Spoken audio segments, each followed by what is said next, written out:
Meron tayong mga punto, Major. Meron tayong mga punto ng pagkakasundo.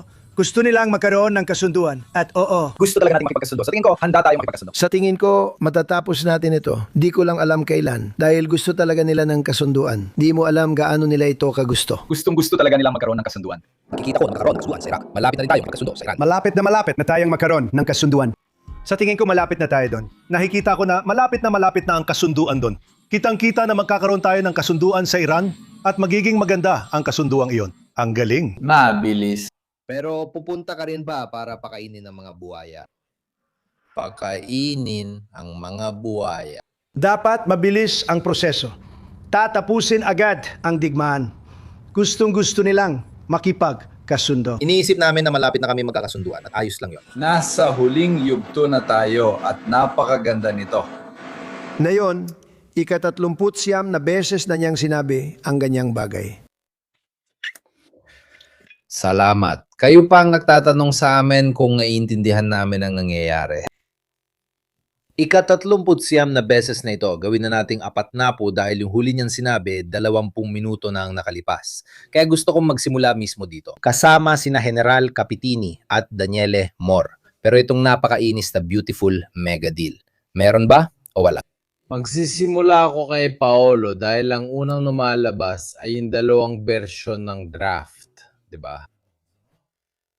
Na hindi na agad tuma. Doon mismo magsisimula. Ibig sabihin, parehong panig ay may mga dokumentong ipinapakita na hindi pa sigurado kung totoo at hindi nagtutugma sa ilang mahahalagang punto. CJ Paolo.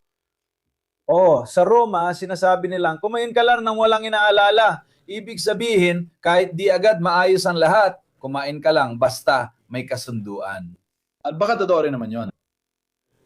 Sa teksto ng mga ito, sa teksto ay malayo na ang narating natin. Pero kung ano talaga ang pinagtatalunan, ay sobrang gulo pa rin. Ang nakuha kong impormasyon mula sa medyo mapagkakatiwala ang source ay kapareho lang na mahahanap ng iba. Binabasa ko, ito na siyang bersyong pinalabas ng mga autoridad ng Iran.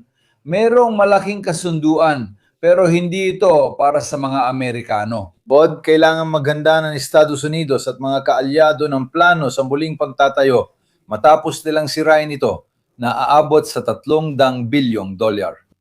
Walang problema dahil gagawa sila ng bagong joint venture tulad sa Gaza kung saan maraming tao ang nag-aambag ng tig-10 o tig-20 euro para magpatayo. Pangako ng Estados Unidos na igalang ang soberanya ng Iran at hindi makikialam sa panloob nitong usapin at ang ganap na pag-alis ng blokeyong pandagat ng Amerika sa loob ng 30 araw. Ang pangakong yurong ang kanilang puwersa mula sa mga kalapit na lugar gaya ng Golpo, Kuwait, Bahrain, Arabia at iba pang lugar na ginastusan nila ng malaki para sa mga base. Pagsuspinde ng sanksyon, 60 araw na negosasyon at muling pagtitiyak ng Iran na susunod sila sa kasunduan sa hindi paglaganap ng mga sandatang nuklear gaya ng napagkasunduan noong panahon ni Obama. Iyan din ang sinabi nila noong panahon ni Obama, dagdag pa, bayaran mo rin ako ng danyos. Kung totoo raw na ito ang paksa, sabi niya, oo. Pero maaaring internal na dokumento lang ito ng mga Iranian. Ibig mong sabihin, tiniis mo lahat ng gulo para lang sa lumang kasunduan. Hindi, mas malala pa. Kailangan mo pang bayaran ng danyos sa akin, kailangan mo pang bayaran ng danyos sa akin, kailangan mo ring palayain ng $24 bilyong ng mga ari-arya ng Iran na na-freeze. Ibig sabihin, kailangan mo nang umalis, kailangan mong ayusin ang bahay ko, at kailangan mo ring umalis agad. Nagpapasalamat ako sa Diyos na di kita pinipilit humingi ng tawad. Kita mo, may problema na agad pinalaya ko ang $24 na bilyong na nakapirming ari-ari ng Iran. Habang sabi ni Trump, kalahati nito ay pambayad sa mga monarkiya sa Golpo. Maaring ideya rin na huwag gawing ganap na kaaway ang lahat. Ideyang Iranian na sa kalaunan, kailangan ding mabuhay ng Iran doon sa mga susunod na dekada. Hindi rin niya pwedeng gawin yon maliban kung gusto niyang mamuhay tulad ng Israel na laging napapaligiran ng kaaway pero hindi na yon kapaki-pakinabang para sa kanya. Kung ito ay isang internal na draft, gumagana ang mga internal na draft. Kapag tinanggap na ng kalaban mo ang lahat, pero sa bawat punto na hindi tinatanggap ng kalaban mo, mapapahiya ka. Sabi niya, hiningi mo ito pero hindi mo binigay. Hiningi mo ito pero hindi mo binigay. Kaya ang pagpapakalat ng ganitong klaseng draft ay maaring gumana bilang panimulang draft para sa diskusyon. Dito tayo magsisimula at makikita mo kung gaano pa sila kalayo. Pero ayon kay Donaldo, 39 na beses kasali tayo sa kasunduan. 40? Sige na, 40. Daniele, may gusto agad akong itanong sa'yo tungkol dito. Ang huling kasunduan ay tutok sa hinaharap ng pinayamang materyal nuklear at base sa mga huling sagot. Walang malinaw na paraan kung paano alisin ang materyales na ito at abibihin. Bukod pa rito, hindi naman kay Trump nagsimula ang buong kwentong ito. Kahit na sinasabi niya na gusto nila na silang may gusto ng kasunduan, sa totoo lang siya talagang may gusto nito. Dahil hindi niya alam paano lalabas sa kwentong ito, problema rin ang hindi na pag-uusapan ng paglahok ng Israel, Lebanon at walang diskusyon sa programang misil ng Iran. Tungkol sa pagsuporta sa mga grupong lumalaban na kabaliktaran ng gusto ng Israel. Nuklear, walang suporta sa mga grupong lumalaban, walang tigil putukan pagdating sa Lebanon, Hamas at iba pa. Ikaw na sanay sa ganito, pati malalaking diskusyon at pang-iinsulto. Ano ang alam mo tungkol sa nangyari sa likod ng mga eksena?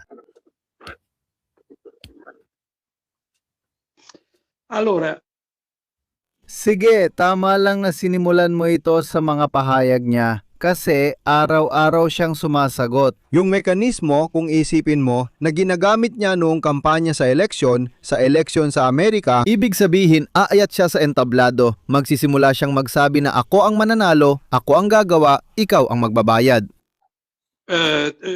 Sa kampanya, babawasan ko ng kalahati ang presyo ng gasolina. Tama ba? Ewan ko kung narinig nyo na rin ang mga politikong Italiano sa kampanya kapag sinasabi nila, ako na ang bahala, di ba? Siya itong hangganan ng nangyayari ngayong gabi. Siya, sa tingin ko, inuulit niya ang mekanismo na gumana sa mga botanteng Amerikano.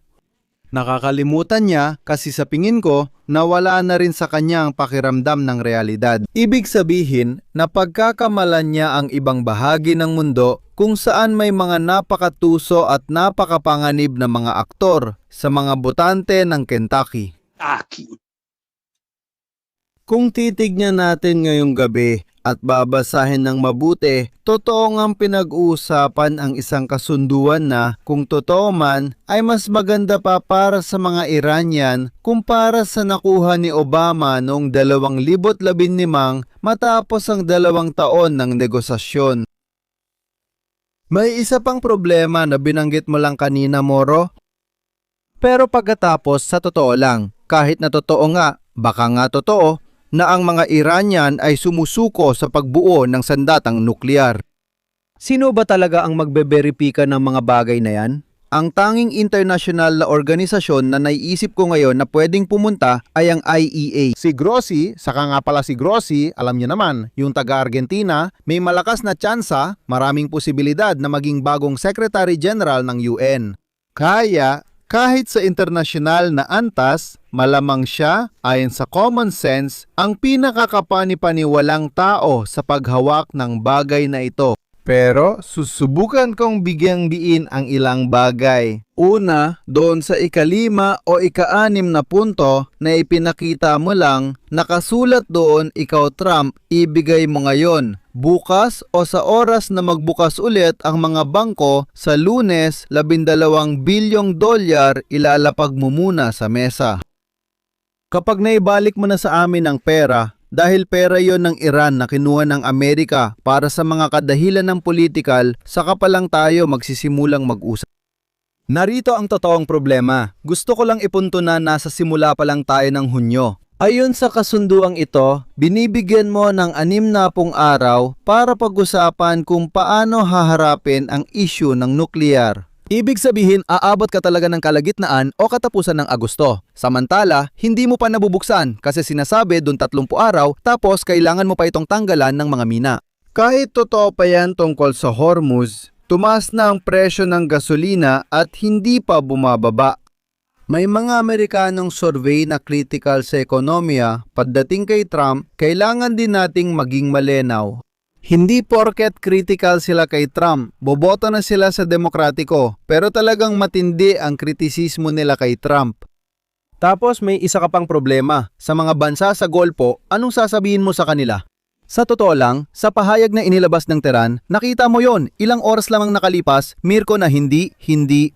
Ayaw naming ang mga Amerikano ang mamahala sa Hormuz, kami na lang at Oman ang bahala. Kahapon naglabas sila ng pahayag na sinasabing ang kipot ng Hormuz ay sagrado. Kaya kung kilala mo na kung paano ang mga taong ito, kapag sinabi nilang sagrado, ibig sabihin sila ang mag-aasikaso nito. Sa aming mga Islamiko, sa aming mga Muslim, amin ito. Imposible ang sitwasyong ito. Ibig kong sabihin, kahit ikaw ngayong gabi, bukas ay makakuha ka ng resulta. Naalala nyo ba noong si Trump ang nag-asikaso ng buong kasunduan sa mga Taliban? Kasi si Trump talaga ang nag-asikaso nun. Pero naalala ko nung sinabi niya, hindi, tama na, sapat na iligtas natin ang demokrasya. Nakasulat yan. Nakasulat lahat dito, tapos dumating si Biden. Sa kanilang dalawa, di mo alam sino ang mas pumalpak. Siya ang nag-asikaso ng pag-alis ng Amerikano sa Afghanistan. Ano na ang Afghanistan na yon? Isang sakunang makatao, isang kahihiyan para sa karapatan ng mga kababaihan, parang wala namang pakialam ang sinuman dito sa Italia sa mga kababaihang Afghan. Kung ikaw ay nanganganib sa ganitong sitwasyon at may taong tulad ni Trump na maghahain ng kasunduang hindi tatagal, palagi niyang may nakakalimutang bagay. Siya ayon sa mga tagubili ni Netanyahu at ng pinuno ng Mossad ay nagsimula sa palagay na sa pamamagitan ng pakikidigma sa Iran, mawawala nila ang pamunuan ng Iran. Totoo na naalis nila, pinatay nila. Pero dumating ang mga sumunod, ang mga pumalit, mas malupit pa kaysa sa mga nauna. Ang Iran ay hindi natalo sa digmaan at napatunayang marami silang kayang gawin. Masama ito para sa mundo. Bibigyan ko kayo ng huling impormasyon na ipinaliwanag sa New York Times na yung umaga, isang napaka-interesanteng pagsusuri ang ginawa. Sabihin na natin na sa buong mundo, ang reserba ng langis ay nasa 3 bilyon at mahigit pang bariles. Itong impormasyong ito ay alam ng kahit sino, mga Ruso, mga Chino, mga Indiano, pati na rin ng mga Iranian. Kung gumagamit ka ng 100 milyon na bariles kada araw, ang mathematical na kalkulasyon ay na hindi magtatagal mula ngayon. Kung hindi mo masusolusyonan ng issue, mauubusan ng enerhiya ang mundo. Ang mga Iranian ang unang nakakalam nito, kaya nasa panig nila ang kalamangan na ang implasyon sa Amerika ay sumisira kay Trump na sinabi ng American Intelligence sa kanya na huwag gumalaw. Sinabi rin ng Pentagon sa kanya na huwag gumalaw. Kahapon sinabi niyang wawasakin ang isla ng Kart na yun naman gusto niyang mag-usap pero hindi naman niya talaga kaya iyon. Ibig sabihin, hindi mo na siya masundan. Ano ba talaga ang gusto mo mula sa mundo? Siya, sa puntong ito, napasubo na siya sa gulo. Yung isa pang bahagi kung gusto ninyo pag-usapan natin tungkol sa gulo na kinakaharap ni Netanyahu. Malapit nang maintindihan kung paano nagbabago ang mga bagay habang tayo ay nag-uusap. Ang pinakahuling balita mula sa Rai News ay nag-alok ang Switzerland bilang lugar kung saan pipirmahan ang kasunduan. Buti na lang at napagkasunduan na ito. Ayan, ang pinakahuling balita 16 na minuto nang nakalipas ay ito talaga. Sabi ng Iran, papakawalan ng mga Emirati ang bilyon at papunta na sa paglagda ang Iran, ayon sa Reuters. Pero ang mga Iranian ay halos nagsasabing wala pang kumpirmado. Ibig sabihin, 16 na minuto pa lang. Kaya paano mo masusubaybayan ng ganitong klase ng pangyayari? Binuksan ng mga Emirati at nagsimulang magsabi ang mga estadong Arabo ng sige, bubuksan na namin ito. Dito pero, ang pinakabagong balita, gaya ng nakikita mo, media, dumadaan sa Iran. Hindi malinaw ang sagot niya kay Trump, sa tingin ko, gaya ng sabi mo. Tapos pakinggan din natin si Paolo, sinusubukan nilang magpalipas ng oras kasi hawak nila ang lahat ng oras na gusto nila. Habang tumatagal ang krisis, lalong humihina si Trump at tumitindi ang interes niyang makuha ang kasunduan, kaya posibleng pumayag siya sa mas masamang kasunduan pagkalipas ng 1 buwan. Sige, magdadagdag din ako ng impormasyon na madaling makita ng mga followers mo kung pupunta rin kayo dito. Sa website ng New York Times, ngayong umaga sa front page ng European edition, may magandang investigasyon na ginawa sa Iran. Halos lahat ng in-interview ay anonymous, syempre. At sinasabi nila, pumunta kami sa plaza noong Enero. Sinabi ni Trump sa amin, rally, protesta, paparating na kami. Huwag kayong mag-alala at palalayain namin kayo. Nasa unang linggo tayo ng Hunyo, hindi lang walang dumating. Binomba mo pa ang bansa namin dahil kahit nakalaban ka ng rehimen, pero kung binomba mo ang paaralan, paaralan pa rin yon. Hindi naman ito nagiging iba. At pagkatapos ay binigang diin nila ang isang punto, pero sina Trump at Netanyahu, ilang buwan lang ang nakalipas ay naisipan pang palitan ang kasalukuyang liderato ng Iran. Kay Ahmadinejad, hindi ko alam kung may nakakaalala pa. Moro, napunta ako sa Iran agad pagkatapos siyang mapatalsik. Pero isa siyang hindi kapanipaniwalang tao. Hindi lang siya hindi mapagkakatiwalaan. Pero paano mo maiisip na magtitiwala ang kanluran, ibig sabihin, palalayasin nila ang mga mamamatay tao para palitan lang ng isa pang mamamatay tao. Sabi mo yan, pero anong koneksyon nito dito?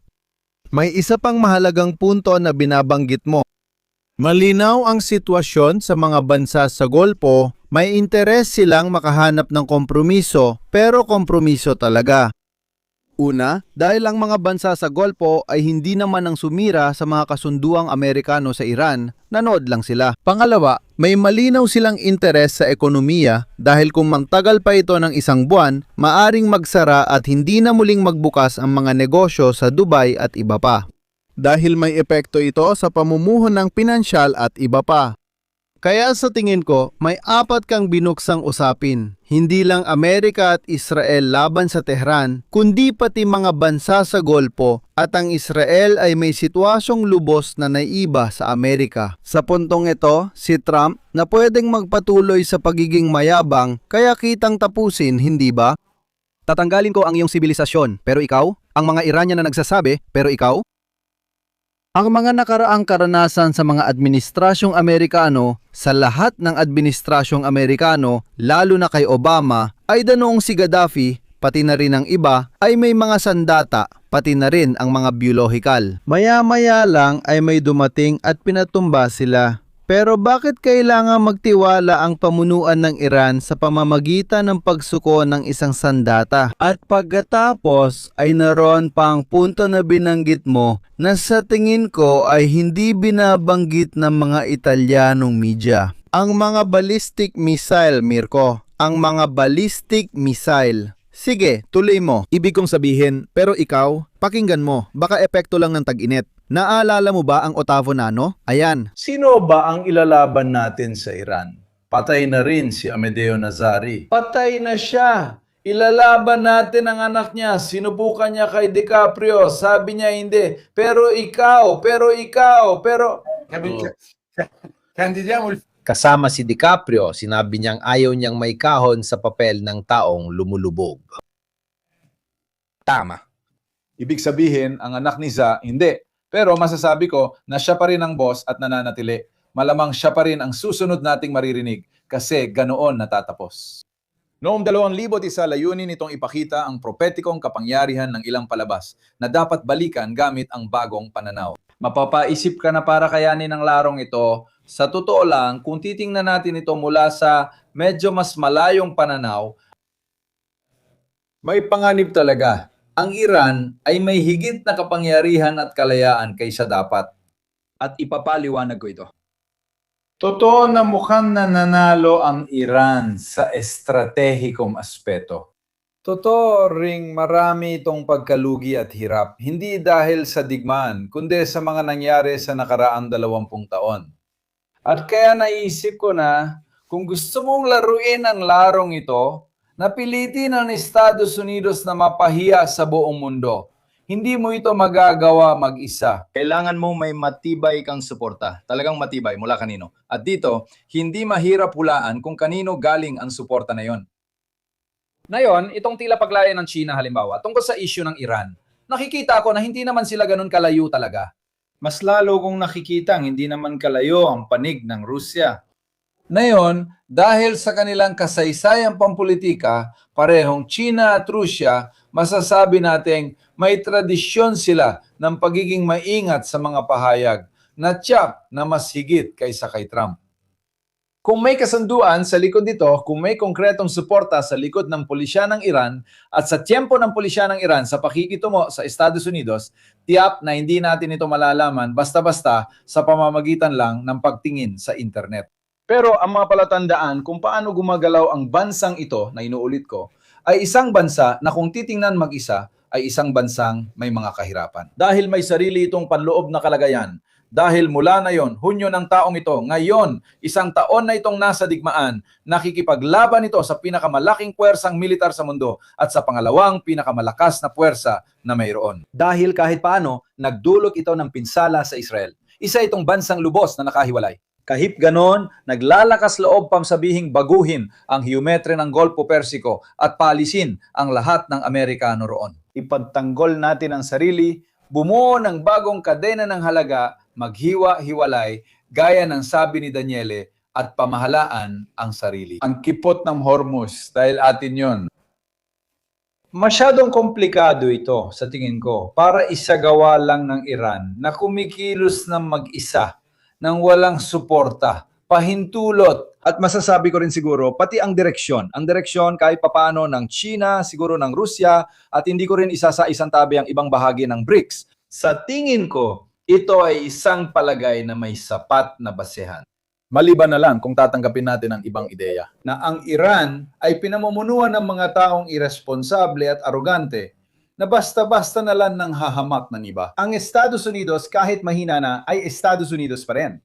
Na harapin ang Israel na pinamumunuan ng grupo ng mga baliw na mamamatay tao pero Israel pa rin yon. At gawin ito habang iniisip na kaya nila ito mag-isa. Magsisimula akong tumingin lampas sa silangang hangganan ng Iran sa mga makapangyarihang bansang posibleng nakikita ngayon ang pagkakataon na kunin ang mahalagang bahagi ng mundo at alam nilang hindi ito kayang gawin ng Iran mag-isa. Ito ang mga napag-isipan ko tungkol sa paksa kasama sina Napo, Orso at Pachapo. Paalam.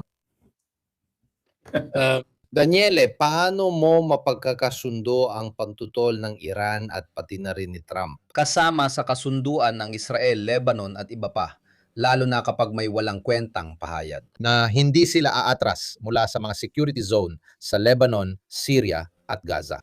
Aktibong humaharang ba ang Israel sa negosasyong ito? At ikaw na nasa likod, nandoon yung malaking alitan sa pagitan ni Bibi at Trump. Confermato. Kumpirmado, pinabulaanan at ABP. Ano ang masasabi mo rito? Sige, kumpirmado ang alitan, kinumpirma nila. Una, lumabas ito mula sa White House, tapos kinumpirma ko rin sa Israeli media. Ngayon, may sitwasyon kung saan, kahit sa mga halatang dahilan, geographical, ang Israel sa loob ng 47 taon mula nang magkaroon ng rehime ng mga ayatollah ay nasa banta ng pagkawasa. Ibig sabihin, ang pangunahing layunin ng mga pinuno ng Iran sa loob ng 47 taon ay sirain ang Israel. Ang Estados Unidos, bukod sa pagiging napakalayo pagdating sa posibleng pag-atake ng mga Iranian, ay hindi direktang umaasa sa langis mula sa Hormuz. Alam ng mga sumusubaybay sa iyong site na ang pagsasara ng Hormuz ay nagdudulot din ng matinding pinsala sa ekonomiya ng Amerika.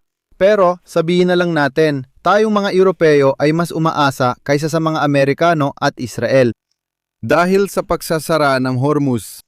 Kaya meron kang sitwasyon kung saan ang iba't ibang mga geostrategic na aktor ay may kanya-kanyang interes na lubos na magkaiba. Sa tingin ko, may dalawang problema ang mga Israeli. Ang una ay talagang naniwala sila. Sila, kapag pinag-uusapan natin ng mga Israeli, dapat nating sabihin ang gobyerno ni Netanyahu, talagang kumbinsido silang kaya nilang tanggalin ang grupong namumuno sa Tehran. Noong Disyembre pa lang ito, kung matatandaan ninyo, nagbigay ng kahayag sa telebisyon si Netanyahu sa mga Israeli at sa mga Iranian na nagsasabing mag-alsa kayo at tutulungan namin kayo. Pumalya ang operasyon. Gaya ng lahat ng digmaan, kahit tumatagal ang mga ito, gaya ng digmaan sa Ukraine na kahapon, ay mas mahaba na kaysa unang digmaang pandigdig. Sa totoo lang, sa ilang bagay ay mabilis silang magdesisyon. Dapat patumbahin ng Israel at Estados Unidos ang liderato ng Iran, pero hindi nila ginawa. Dapat nilang kontrolin ang mga sentrong nuklear, ang mga imbakan sa ilalim ng Isfana, pero hindi pa nga nila ito nasimulan. Dapat nilang sirain ang mga balistikong base, pero hindi nila ginawa. Dapat bukas ang Ormuz, pero isinara ito sa kanila.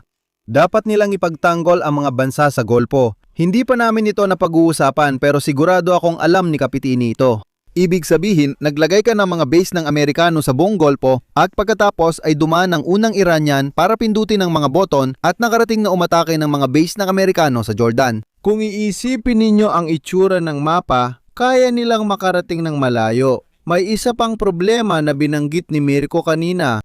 Sa kasunduan, hindi pinag-uusapan ang tungkol sa mga proxy. Ibig sabihin, yung mga tauhan na ginagamit ng rehimeng Iranian, yung mga nasa Golpo, mga Yemeni sa Dagat Pula at ang Hezbollah sa Lebanon. Hanggang kamakailan lang, pati ang Hamas sa Gaza, hindi rin nababanggit. Kaya naiintindihan mo, Mirko, na kahit sa senaryo, imposible ang sinasabi ni Trump. Ibig sabihin, pwede niyang sabihin ang lahat ng gusto niyang sabihin. Nung bata pa tayo, dinadala tayo ng tito natin sa peryahan. Marahil naranasan na natin makakita ng umaakyat sa entablado na may tambol, kumakanta at nagsasabing gagawin niya ito at kukunin ang kuneho mula sa sombrero. Iba ang mundo kaysa sa iniisip ni Trump. Ang mundo ay binubuo ng mga aktor na maaring hindi kasing halaga, hindi kasing lakas ng Amerika sa larangan ng militar, pero maaring mas mapanganib, mas agresibo. Dahil ito ay isang digmaan kung saan, tulad sa Ukraine, hindi ibig sabihin na dahil mas mahina ka at malinaw na mas mahina ang Iran ay matatalo ka na agad. Hindi yon ang ibig sabihin. May problema ang mga Israeli. Hindi lang natalo na sila sa digmaan laban sa namumunong grupo ng Iran bago pa man ang mga Amerikano. Pangalawa, 2 buwan ang pinaplano ni Netanyahu na ilipat. Palayasin ang populasyon sa timog ng Lebanon, gawing walang laman ang timog ng Lebanon, iwan lang ang Hezbollah. Parang batang naglalaro ng Lego, sabi niya, ililipat ko ito, aalisin ko yon, pag natira ang Hezbollah, babanatan ko sila isa-isa at lilinisin ang timog Lebanon. Pero hindi yon ang nangyari. Kung titingnan ninyo ang pahayagang Israeli, kahit ngayong umaga sa Jerusalem Post, may 100 target ng Hezbollah ang tinamaan. Pero kung kukwentahin ninyo mula 25 taon nang nakalipas, kung ilang beses tinatamaan ng mga Israeli ang 100 target sa timog ng Lebanon, mapapansin ninyo na hindi na sosolusyunan ni Netanyahu ang problema. May isa pang punto, isang pagsusuri tungkol sa opinyon ng publiko ng Israel na talagang nakakaintriga pero delikado rin. Sa totoo, kahit tutol kay Netanyahu ang iba, hindi nila sinasabing itigil ang aksyon laban sa Iran. At ito ang puntong binabanggit mo, Mirko. Hindi sinasabi ng opinyong publiko ng Israel. Umupo tayo at maghanap ng kompromiso. Sinasabi nila, Netanyahu, isa kang inutil na nanghakos sa amin na bibigyan mo sila ng matinding dagok, minsanan na lang, pero natalo ka sa Iran at ngayon binuksan mo pa ang panibagong labanan sa Lebanon? Ang sitwasyon sama ay wala na sa realidad. Hindi na ito kayang tiisin, isa itong iskandalong makatao. Ako naman sa ibang bahagi ng sigalot sa gitnang silangan, iba rin ang pananaw ko kaysa sa inyo.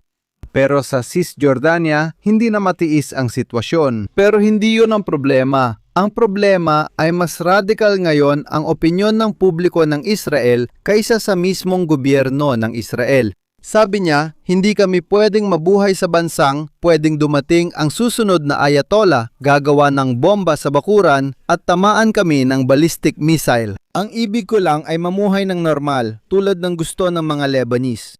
At ang mga Lebanese, ang gobyerno ng Lebanon ay hindi kayang alisin sa militar na paraan ang isang banta sa kanilang pag-iral. Bago pa sa Israel, sa Lebanon na ang mga ayatollah at Espoirlani.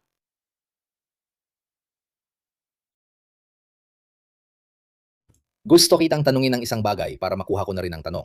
Hindi ba kung kailangan kontrolin ng USA ang mga monarkiya sa Golpo, mas makakabuti ba sa kanila na taasan ng antas ng digmaan sa pamamagitan ng pagsira ng mga dam at IBP? Medyo exaggerated ang tanong, pero ang punto, paano kung hindi si Trump ang gagawa ng kasunduan? Ang mga monarkiya sa Golpo ay para sa sariling interes lang, Kaya sa huli, ang mga Amerikano ang may iwan sa labas dahil gusto lang nilang bumalik sa negosyo at isara ang tindahan. Dito may pangganib na nilalaro rin ng Iran ang bagay na ito. Dito, oo, mapapadala sila ng draft pero may kulang pa na 2 o 3 punto na sila pa mismo ang 3 pinakamahalagang punto na gusto ng Israel. May uranium pero walang nuklear, sistemang misil, o suporta sa mga proxy, 3 pangunahing dahilan ng pagsiklab ng digmaan.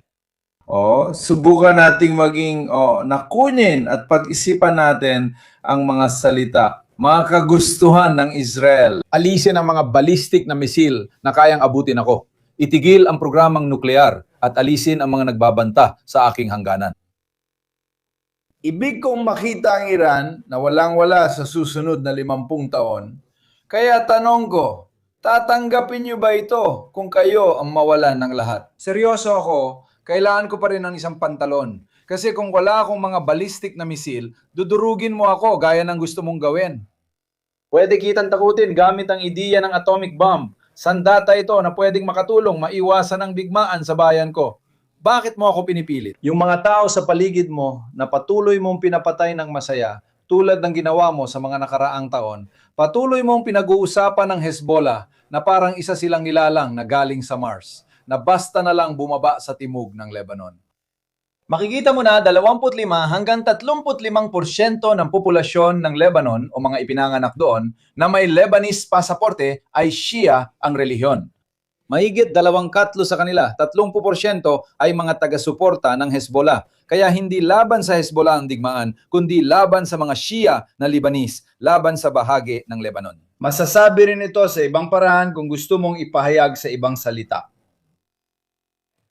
Ayan, normal lang na. Sa puntong ito ay bumalik tayo sa usapan. Pero hindi naman labas sa larong ito ang mga Amerikano. Halos natural lang.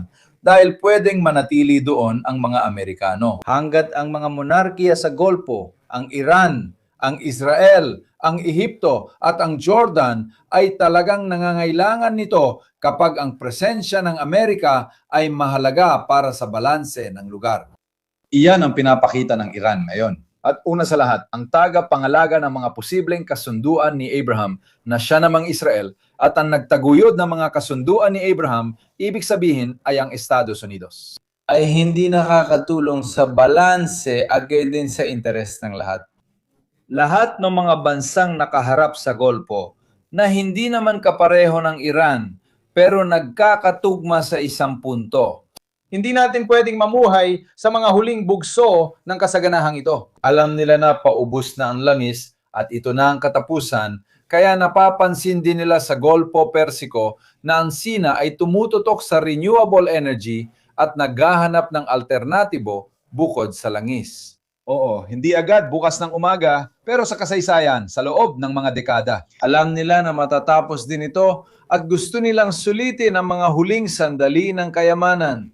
Hindi bilang mga nasasakupan, ni hindi man lang kinonsulta ng 2 panig, mga banyagang elemento sa lugar. At ito ang dahilan kung bakit, bukas ng umaga, pero pasensya na, baka mas mainam na tayo ang mag-usap, tayong mga nandito at dito rin mamumuhay. Sa ganitong diwa, alam nila na matatapos din ito sa loob ng mga dekada. Ayaw nila kung mga nasasakupan lang ni hindi man lang kinonsulta. Mula sa pagiging elemento ng pagpapatatag, naging elemento ng kaguluhan na sumasama sa pangalawang malaking elemento ng kaguluhan ng Israel. Hindi mo pwedeng isipin na ito sa isang hanay na binubuo ng halos 400 milyong Muslim ay walang kahit anong epekto. Itong halos 400 milyon, siyempre, hindi agad bukas ng umaga. Pero sa usapin ng mga dekada, alam nila ito at gusto nilang sulitin. Apektado ang 400,000 Muslim sa isang sitwasyon na inuulit ko, may kinalaman sa hindi kanluraning kayamanan.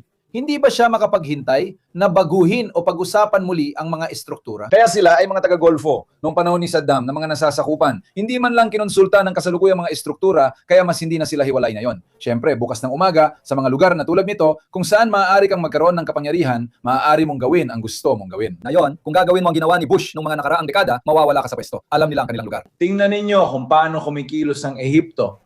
Tingnan ninyo kung paano kumikilos ang Turkiya. Tingnan ninyo kung paano kumikilos ang mga nasa gilid at gustong sulitin ang huling mga sandali ng suporta. Wala talagang anuman. Kung tungkol sa Israel, nagtagumpay ang mga nasasakupan, isang obra maestra na nakuha ito bukas ng umaga. Sa mga dekada, alam nilang para ito sa ilang tiyak na gawain, pero ginamit nila ito sa ibang iba.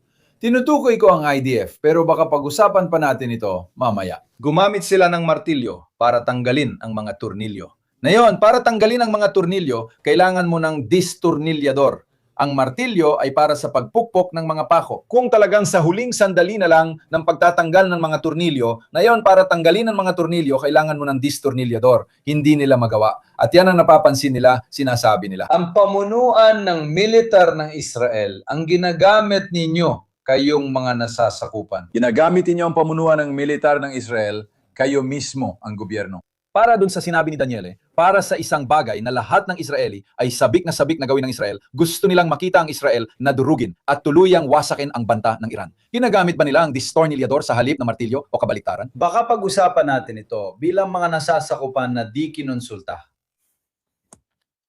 Bago tayo pumunta dyan, ang huling pahayag ni Gali Galibaf na siya ang presidente ng parlamento ng Iran ay sinabi na ang mga kasunduan, mga pangako sa madaling salita ay dapat tuparin. Nakikita kong medyo mahirap maglabas ng 24 o 12 bilyon sa loob ng 24 na oras. Kaya parang ang mga parehong prerequisito na nakasulat dito ay halos imposibleng sundin. Parang ginawa ito para hindi talaga masunod ang mga takdang panahon.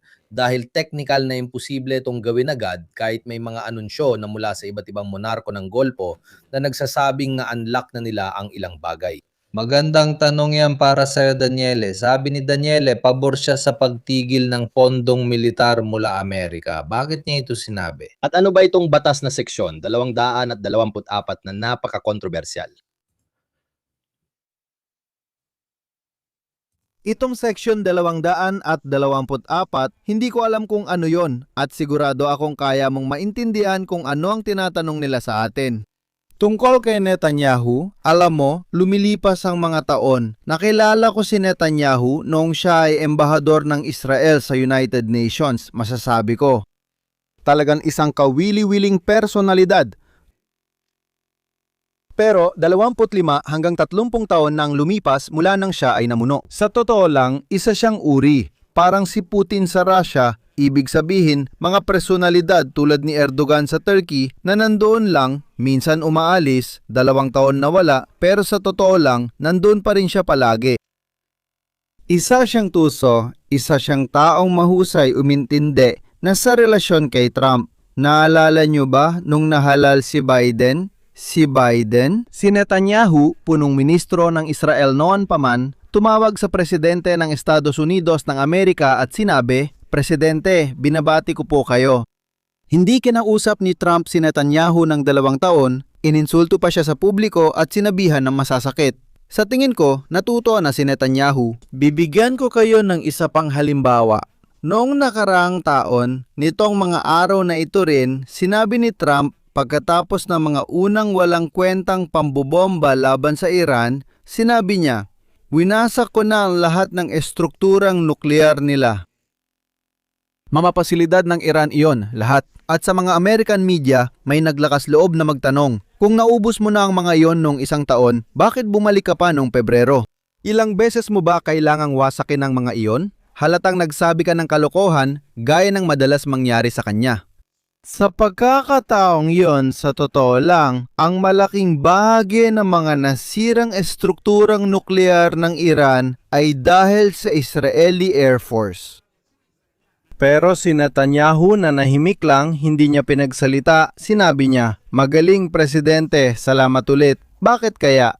Dahil naiintindihan din ni Netanyahu na totoo na ang Israel ay isang napakalakas na bansa sa larangan ng militar. Totoo rin naman na kailangan pa rin itong may matibay na suporta mula sa Estados Unidos ng Amerika, lalo na pagdating sa supply ng armas. Dahil Mirko, mayroong artikulo sa Financial Times na yung umaga, nakakagulat kung saan sinasabi ng Washington na hindi nila kayang mag-supply ng mga Patriot missile, hindi para sa Europa o sa Japan na umorder nito. Pero nababahala pa rin ang mga Amerikano na baka kapusin sila nito sa ilang taon. Kaya Netanyahu, ang huling magagawa niya ay magsalita na lang dahil puro pahayag lang ito sa gabi, ganun. Kailangan nating makita ang gawa kasi sabi mo, Magaling na presidente, kaya kalma na ako. Bukas na umaga, Netanyahu, ibang araw na naman. Tingnan natin kung maging konsistente pa rin siya. May problema si Netanyahu. Sasabihin ko lang, kapag pinag-uusapan ng Hezbollah, totoo na malakas ang suporta ng isang bahagi na populasyon ng Lebanon sa Hezbollah. Ang Hezbollah ay mga Lebanese. Hindi sila mga Palestino, gaya ng iniisip ng marami. Sila ay mga Lebanese. Ang komunidad ng Shia ay nahati na sa loob ng ilang buwan dahil, sabihin na natin, ang bahagi ng politika na nasa Beirut ay gusto na maging ganap na soberano ang Lebanon. Para maging soberano ang isang bansa, hindi maaring umiral ang Hezbollah na kinikilala ng Italia bilang teroristang grupo sa loob ng estado. Yun lang. Lalo na kung ang pakay ay wasakin ng isa pang soberanong estado. Ngayong umaga ay inanunsyo ang isang kasunduan na inirerekomenda kong subaybayan ninyo kapag may oras kayo. Hindi natin madalas pag-usapan ng mga Saudi, pero sila ay makapangyariang aktor pa rin. Inalis nila matapos ang 5 taon ang mga parusa sa Lebanon tungkol sa pag-export ng mga citrus at mga produktong Lebanese sa Saudi Arabia. Sinasabi nila ngayon na sinusubukan ng gobyernong Lebanese na magdala ng kahit anong soberanya sa bansa, binibigyan namin kayo ng senyales. Hindi ninyo ito karapat-dapat, pero ibinibigay pa rin namin. Tinutulungan namin kayo. Kasabay ng katotohanan na ang mga Syrian, naalala ninyo, 2 buwan at kalahati na ang nakalipas, sinabi nila sa mga Lebanese na isasara namin ang hangganan, pangunahing isasara namin ito sa Hezbollah na tumutulong kay Assad noong digmaang sibil. Kaya hindi ako tapat. Sa totoo lang, hindi ako kumbinsido na ang mga kasunduan ng Abraham bilang isang estratehiya ay hindi Israel ang nagdadala nito. Ako ay kumbinsido na ang tunay na malakas na baraha doon ay nasa kamay ng Saudi Arabia sa kabila ng lahat. Hindi ako naniniwalang tapos na ang mga kasunduang Abraham. Para sa akin, nakabinbin lang ito at kailangang hintayin natin ang susunod na mga linggo kung ano ang mangyayari. Siguradong, Mirko, kumbinsido ako na ang mga bansa sa Golpo, ilagay natin ang sarili natin sa kanilang kalagayan na kailangang mag-export ng langis sa pamamagitan ng kipot ng Hormuz kahit na kailangan nilang magbigay ng ilang bilyong dolyar sa mga Iranian para muling buksan ng kipot, ibibigay nila yon pero ano bang pakialam nila doon? Kailangan nilang magnegosyo para mabuhay ang bawat isa. Mabuhay! Kaya naiintindihan mo na wala na tayo sa mga dating krisis sa gitnang silangan noon kung saan may mababait dito, masasama doon, may tumatanggap, may nagbibigay, tapos magpupulong sa Geneva. Dito, nagkawatak-watak ang buong eksena. Kapag sinabi mong Rusya, China, idagdag na rin natin ang India. Pinag-uusapan natin ang India, isang malakas na bansa. Kamakailan, bumisita si Trump doon. Pinatay ang 3 marinong Indian. Ngayon, naglabas siya ng pahayag sa mga Iranian. Bakit kayo nagpaputok sa barkong Indian? Hindi ba kayo nahihiya? Sinasabi mo, pakinggan mo. Pero kung ikaw si Modi sa India, kapag nababasa mo ang mga pahayag na ito, sasabihin mo, pinoprotektahan ko ba ang danggal, lakas at sobera niya ng aking bansa? O magpapakabait ba ako kay Trump o kahit sa mga Iranian? At hindi ganon ang dapat mangyari, hindi ganon.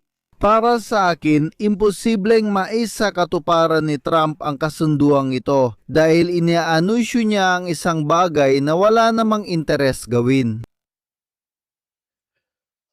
Habang nagre-research ako tungkol sa batas na 224 para maipakomento ko ito kay Paolo kasi interesante ito lalo na ngayon na medyo nagkakaroon ng tensyon sa pagitan ng mga Israeli at Amerikano. Sa madaling salita, Paolo, ito ay isang kasunduan ng Seksyon 224 ng National Defense Authorization Act na nag-uugnay sa procurement ng Amerika at ng Israel. Ibig sabihin nito, tuwing may ginagawa silang bago, may prioridad ang mga Israeli. Parang joint venture pagdating sa usaping suporta militar. Bukod pa dyan, parehong mga senador na Republikano at Demokratiko ang tumututol dito dahil sa totoo lang, itinatali nito ang industriya ng depensa ng Amerika sa industriya ng Israel. Parang kapag may naimbento kayo, kailangan ibigay nyo rin sa amin. ito, syempre, ay gawa ng lobby ng Israel sa loob ng Amerika na gustong itali ng walang hanggan ang Amerika sa Israel. Sa panahon na kahit dito sa Italia sinasabi nila na para sa mga tao tulad ni Smotrich o Ben-Gvir, baka dapat tayo magpatupad ng ilang parusa. Sabihin na lang natin na lalo silang naiipit. Kung dati ay merong medyo maluwag na pagtrato mula sa Europa, maliban siguro sa mga Kastila na sila ang pinaka-vocal, sinasabi ng mga Israeli, sige, tiyakin natin na ang mga Amerikano ay hindi na kailanman maihiwalay sa atin. Kapag may joint venture ka na sa militar, logistics chain at co-production, mahirap nang makawala.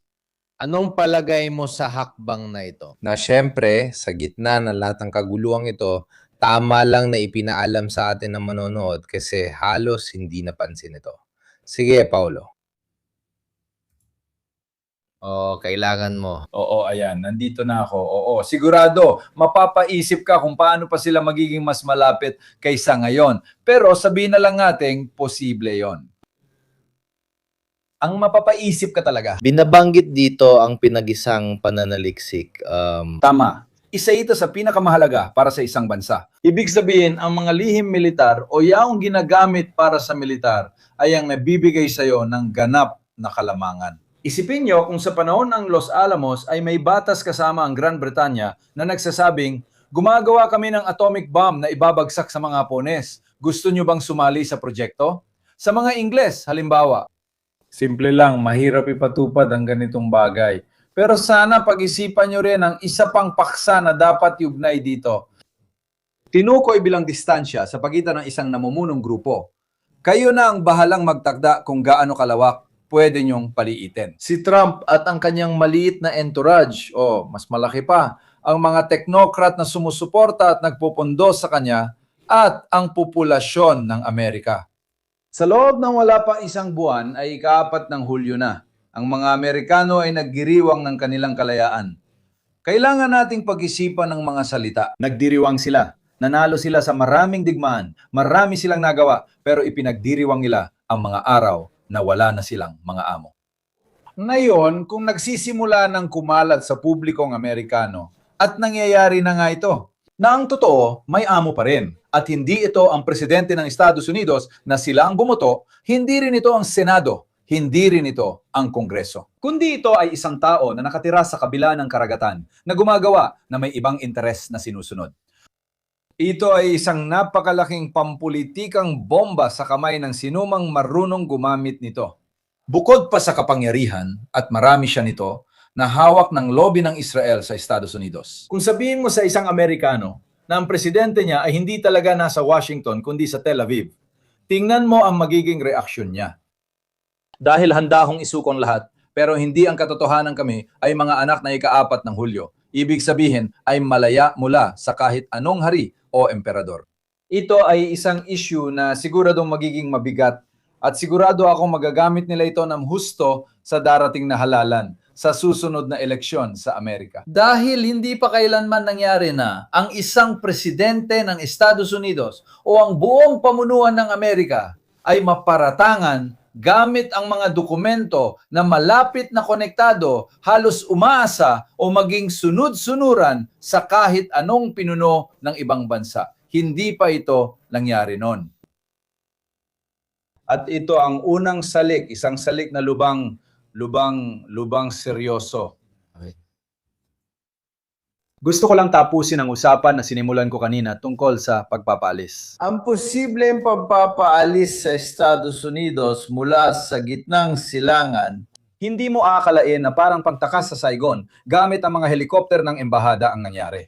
Pero ang magkaroon ng sitwasyong, hindi na ikaw ang may-ari ng bahay, kundi isa ka na lang sa maraming bisita ng hotel, siguro ikaw ang pinaka-importanteng bisita, yung may suite, yung pinaka-komportable, pero kailangan mo pa ring batiin ang iba sa elevator at marunong makisama dahil ang hotel ay may iba pang mga bisita. At gaya ng tama naman sinabi ni Daniele, malamang na yung dalawang may-ari ng hotel ay napagtatanto na sila na ang tunay na may-ari ng hotel.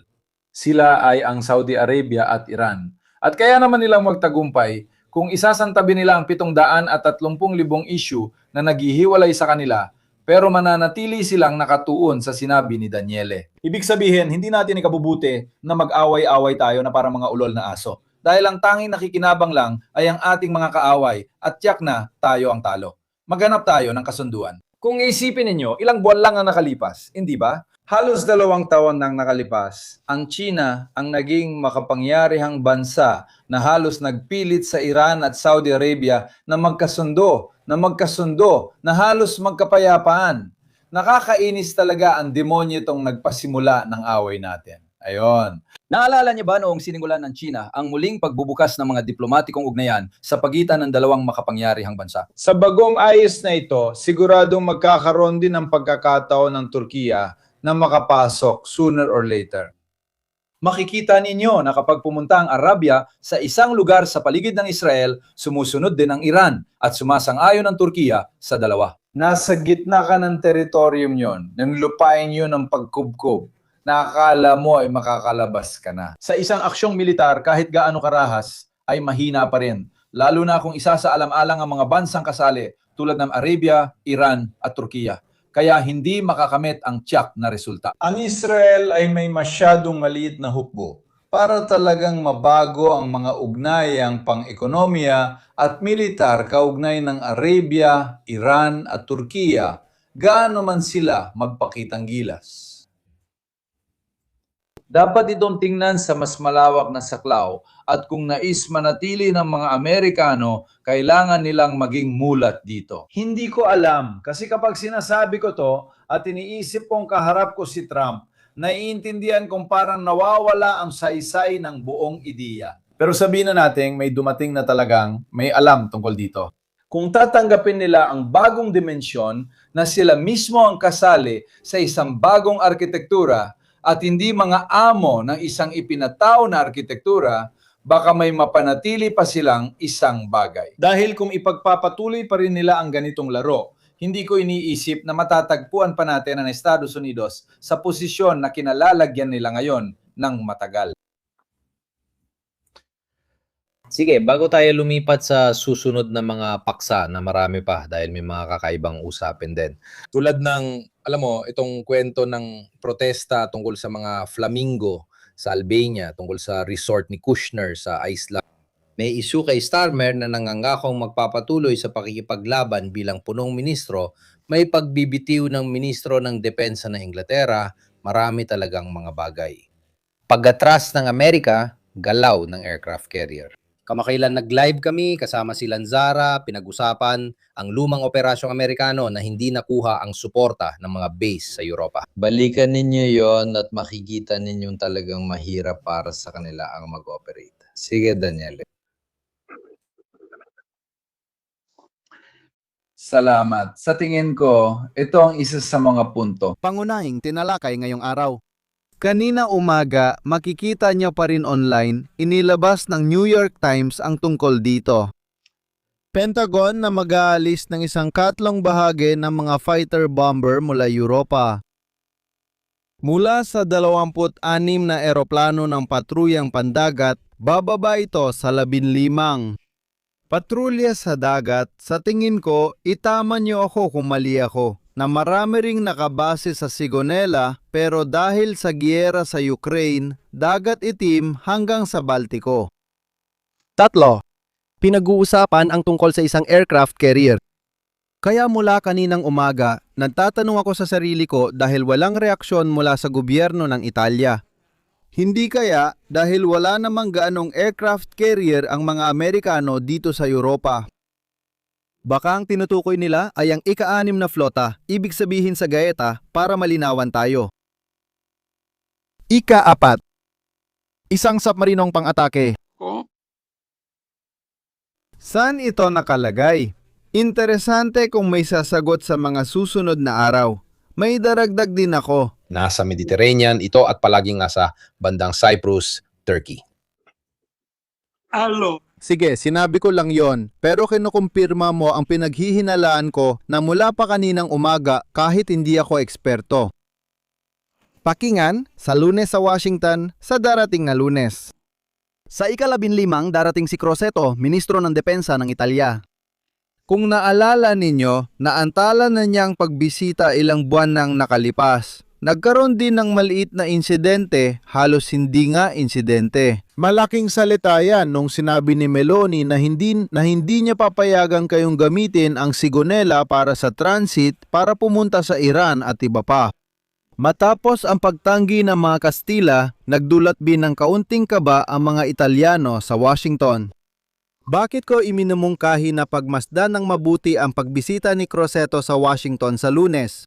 Dahil mapipilitan si Crosetto na itanong ang mga tanong na lahat tayo, pati na rin ang iyong mga tagasunod, ay tinatanong sa mga sandaling ito.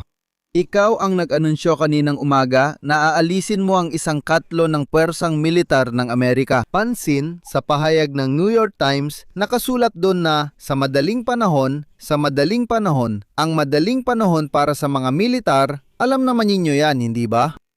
Kung aalis ka sa 6 na buwan, hindi ibig sabihin gagawa ako ng aircraft carrier o submarino.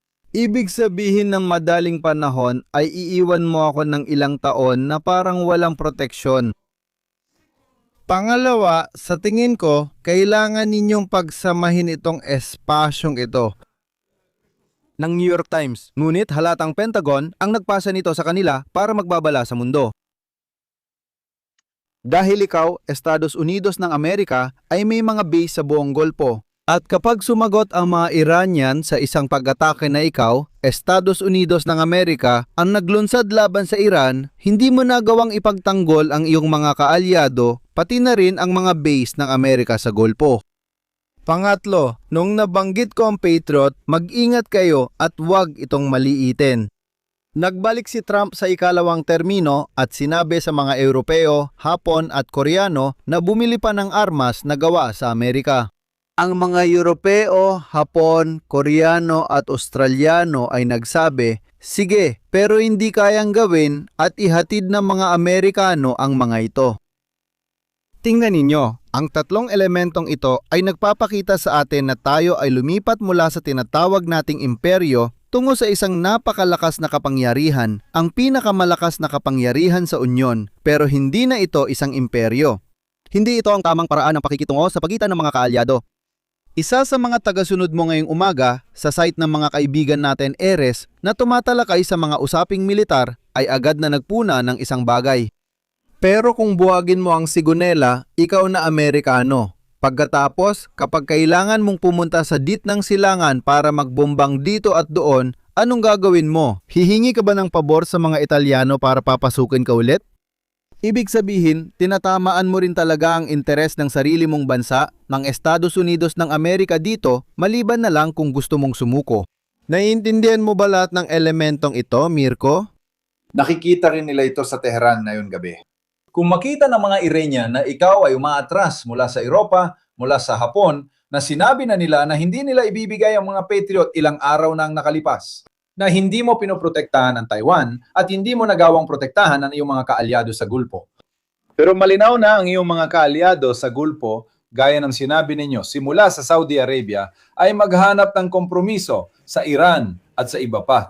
Sinisikap ng Israel na patatagin ang sarili hanggat maaari sa pamamagitan ng pagkuha ng kagamitang Amerikano dahil nakikita nilang umalis ang mga ito at nahihirapan. Tandaan, dito sa channel na ito, hindi kami basta-basta gumagawa ng mga bagay. Yung live namin kasama si Anzara, inulit ko, operasyon sa El Dorado Canyon, kung saan ang mga Amerikano, mga padrino, para maghatid ng 20 bomber ay gumawa ng air bridge, halos isang tanker kada bomber, isang napakabigat na misyon. Dahil hindi iyon aksidente. Layunin naming magbigay ng practical, operatibo at historical na halimbawa kung ano ang dulot sa mga Amerikano ng pagsasagawa ng maliit na operasyon gaya ng sa Libya nang walang base o suporta. Tapos, ginagawa pa nila ito ng napakabilis na hindi man lang binibigyan ng panahon ang mga Europeo para sabihin na, may 3 taon kayo para makabawi, pagkatapos ay atras na kami. Aba, siguradong isa itong hindi patas at mapanlin lang na galaw. Palagi kong sinasabi, sa gitna ng trahedya, kung magigising lang ang Europa, samantalayin ang pagkakataon at magtrabaho ng mabuti dahil tuwing may iniiwang puwang ang iba, hindi ba Paolo, isa rin itong oportunidad? Oportunidad ito. Oo, totoo yan. Maliban na lang kung ikaw mismo ang bahagi ng puwang. Kung ikaw ang nasa loob ng butas, may problema ka talaga. At tayo, nandyan tayo sa loob ng butas. Ibig sabihin, ganito muna, maikling kasaysayan ng presensya ng Amerika sa Europa. Pagkatapos ng digmaan, may 1.5 milyong sundalong Amerikano sa Europa. Noong panahong yon, tinatayang sa gitna ng Cold War, nasa 300,000 hanggang 350,000 tayo. Ngayon, kalahating milyon na sila. Ngayon, nasa 90,000 na lang tayo. Ibig sabihin, ang pagbawas ng puwersa ng mga puwersang Amerikano sa Europa ay isang trend na nagsimula pa noong 1945. Anong mga puwersa ang mayroon ang mga Amerikano? At ano ang ginagawa nila? Tayo kasi nakafocus sa pag-alis ng mga sundalo, pagtanggal ng mga misil, at pagtabi ng ilang eroplano. Pero sa totoo lang, mas napakahalaga ng ambag ng mga Amerikano. Sila ang nagbibigay ng buong istruktura ng intelligence sa NATO. Pag-alis ng mga Amerikano, hindi malalaman ng Europa ang nangyayari sa Campo Nosecchio at maya-maya sasabihin namin sa inyo kung nasaan ito. Ibig sabihin, bulag na bulag tayo. Kung sasabihin lang nila, aalis kami lahat, pero iiwan namin sa inyo ang satellite coverage, intelligence coverage, at strategic communications coverage, dapat magpasalamat tayo. Kasi hindi natin kakayanin. Maluloko lang tayo. Ilang bansa sa Europa ang kayang magpatupad ng doktrinang NATO ng lubusan at mag-isa? Wala talaga. As in, wala at higit sa lahat, wala kang mga kagamitan. Wala siyang mga kagamitan para gumawa ng pundasyon kung saan natin ilalapat ang tinatawag nating mga puwersang kumbensyonal. Nakita natin ito nang nagbago ang sitwasyon sa Ukraine noong hindi binayaran ni Musk ang kuryente at pinatay ang Starlink. Tumigil sa labanan ang buong hukbong Ukranyano at Ruso dahil nabulag sila at pinag-uusapan natin ang isang pribadong operator, isang kawiliwing paksa rin dahil posibleng paraan ito ng pag-iwas. Sabi, kami bilang Estados Unidos ay gusto rin manatili, pero dahil ang sektor na ito ay hawak ng pribadong tao, sinusunod niya ang sariling interes. Bayaran niyo siya kung gusto ninyo. Isa rin itong hindi naman katangahang hakbang, hindi ito magiging hangal na galaw. Ibig sabihin, gawin pribado ang mga gastos ng isang pampublikong serbisyo na nakalaan para sa depensa. Sasabihin na hindi daw masyado ang papel ng Estado kasi natural lang na unahin ng may-ari ng kumpanya ang sarili niyang interes at kailangan siyang bayaran ng mga gumagamit ng serbisyo.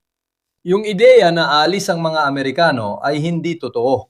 Bawasan lang sila, pero hindi rin masyado, lalo na ang presensya ng mga puwersa sa lupa. Pero ang mga Polako ngayon, may ideya sila ng isang hukbo na may 400,000 katao. Ang mga Aleman gusto rin, ang mga Aleman ay naglalayon din ng isang hukbo na may dagdag na 400,000 katao. Sila lang dalawa, itong dalawang ito ay 800,000 katao na halos kasing laki ng hukbong Turko na siyang pangalawang pinakamalaking hukbo sa NATO. Ibig sabihin, may mga taong gustong punan ng puwang sa mababang teknolohiya tulad ng mga puwersang panlupa, dekuryenteng kagamitan, tangke at misil. Mura lang. Hindi. Dahil yun lang ang pwede mong sakupin. Dahil yun lang. Ang puwang na iniwang bakante, ang puwang ng cyberspace, ang puwang ng komunikasyon sa satellite, ang puwang ng estratehikong intelihensya. Yon, hindi. Hindi mo pwedeng isipin na kaya mong gawin ang kahit ano sa susunod na 20 hanggang 25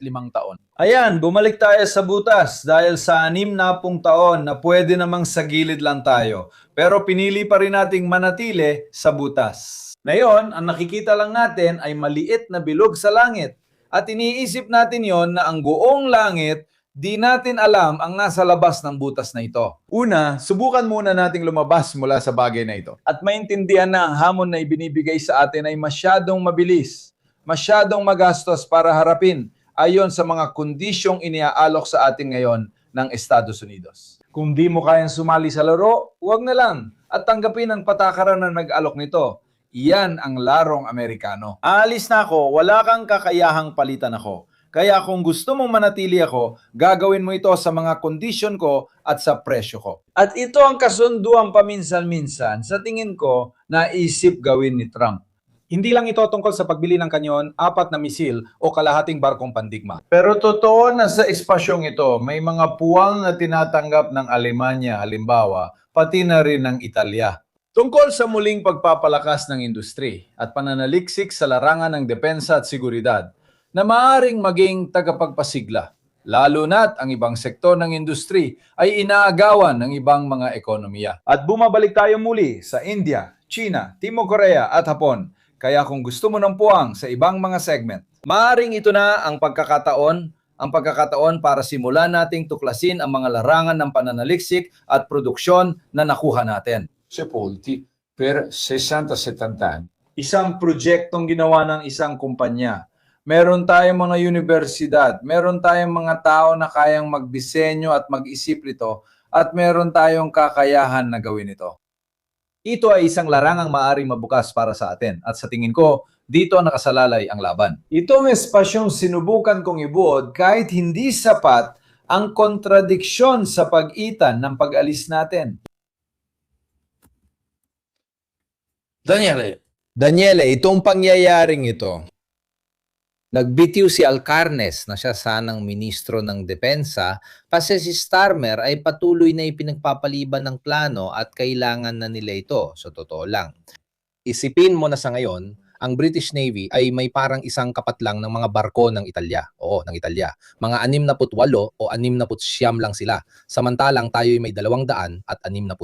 Na marinig na ang Inglaterra ay may navy na sobrang lumiit na kinailangan pa nilang ilabas ulit ang mga luma at kalawangin na corvette para lang mapanatili ang rotation at BP. Hindi kasalanan ni Starmer yon. 2 dekada na silang nagbabawas at walang investment. Kaya ngayon lang nila napansin na wala na silang Navy. 20 taon na ito. Palagi kong sinasabi, natatawa ako tuwing narinig ko ang mga makarusya na sinasabing tinatakot natin ang Rusya. Tingnan nyo ang kalagayan ng hukbong Aleman, Ingles at iba pa. 30 taon na, 30 taon. Para lang bigyan kayo ng ideya, noong umpisa ng 2,000, ipinakita ko na yan, mga 200 live nang nakalipas. Ayon sa datos ng Kiel Institute, ang mga Aleman ay may 3,400 tangke noong 2022 ay mas mababa na sa 300 ang natira. Pinag-uusapan natin ang tungkol sa 70% na pagbawas ng mga puwersang may armor. Ito ang masasabi ko sa iyo. Sa antas ng opensiba, kahit ang koalisyon ng mga bansang Europeo ay hindi kakayanin. Dahil na in love tayo sa mga benepisyo ng kapayapaan. Naalala nyo ba noong bumagsak ang Berlin Wall na may itinatago pa akong orihinal na piraso nito na ako mismo ang nagtanggal? Nang bumagsak ang pader, sabi nila, wala na ang mga hukbo, baril, kanyon at galit ng ideolohiya, kaya bakit pa tayo magbabayad? Bumili tayo ng 4 na truck, pinturahan natin ang berdeng militar, lagyan natin ang magandang bandila ng UN at maglakbay tayo sa buong mundo. Para puntahan yung 3, 4, 5 na mga siraulo na hindi pa rin naiintindihan na nagbago na ang panahon. Ganito nang nangyari ngayon. Okay, ito para sa lahat, pero gaya ng madalas mong sinasabi sa ibang live, lahat ng perang natipid natin sa loob ng 30 hanggang 35 taon na naniwala tayo, saan napunta ang mga yon? Saan napunta? Kung ang serbisyong pangkalusugan ay mas malala pa kaysa noong 40 taon na ang nakalipas, at ang edukasyon ay mas masama pa kaysa noong 40 taon na ang nakalipas. Kung saan ang mga sahod ay mas mababa kaysa noong 40 taon na ang nakalipas. Kung saan ang kalidad ng buhay ay mas masama kaysa noong 40 taon na ang nakalipas. Kung saan ang polusyon ay mas malala kaysa noong 40 taon na ang nakalipas. Lahat ng perang natipid na ito. Pero saan ninyo inilagay ang mga iyon? Ibig sabihin na yung kailangan na silang ilabas, may kailangan humarap sa mga botante at sabihin na wala natin sila. Kumbaga, iniwan natin dito, pero tinangay ng hangin. At kaya, mula sa natitilang kaunting pera na meron pa kayo, kailangan naming hingin ang kalahati nito para magawa ang mga hindi namin nagawa noon. Ibig sabihin, ito ay upang sabihin na isang pagkakamali sa pag-unawa sa kasaysayan na sinamaan pa ng matagalang hindi pagiging tapat sa politika, hindi lang ng isang tao, kundi ng buong namumunong uri sa antas ng Europa. Ito ang nagdulot nito. Ito ang pinakamalalang aspeto ng estratehiya. Mapaminsala yon. Ang galing. Nasabi ko pa, ang salitang mapaminsala sa gabing ito. Ayan, sa usaping ito na mas malala pa kaysa krisis sa Hormuz, Golpo, mga misil o iba pang maisip ninyo. Na walang sinuman na kayang humarap muli sa realidad at pamahalaan ng mga ito kahit na masakit. Kaya ang mga Amerikano, ang mga Ingles, kung wala sila ng Royal o ng Navy, hindi nila kakayanin pareho. Masyadong mahaba para sa mga barkong meron sila. Ayan, kaya HMS lang ang natira sa kanila. Yon lang ang kaya nilang panindigan. Mga barko ng kanyang kamahalan. Tama. Sige Daniele, kung mali ako, aaminin ko. Nagpe-prepare ako ng live tungkol sa ginagawa ng Europa sa rearmament. Kasi totoo, mas marami silang ginagawa kaysa sa balita. Malalaman ninyo na mas marami pang ginagawa ang mga Aleman kaysa sa kanilang inaamin o ipinapakita. Maraming muling pag-aarmas na hindi pinag-uusapan at bumibilis ang paghahanda marahil dahil din kay Trump at sa mga aksyon at pahayag na ito. Salamat sa lahat. Kaya simulan natin sa unang punto. Kapag sinasabi na ang mga Europeo, pati na rin ang mga Hapones, mga Timog Koreano ay mga pabigat lang, sinabi na ito noon pa ng Administrasong Obama, may malalim na pagkakaiba. Ang Obama administration, pasensya na. Noong panahon ni Obama o kahit nung kay Bush Jr., tama lang na tanungin ng mga Amerikano bakit kailangang ang mga nagbabayad ng buwis ang sumasagot sa depensa ng kanluran. Ang mga Amerikano, hindi Europeo, Hapones o Asyano ang nagbabayad ng buwis. Ang problema noon, gayunman, ay sa pagitan ng mga kaalyado, tandaan mo, lubusang nagbago ang usapin sa ikalawang pagkapangulaw ni Trump. Sa una, parang isa lang ang problema, kung sino ang magbabayad.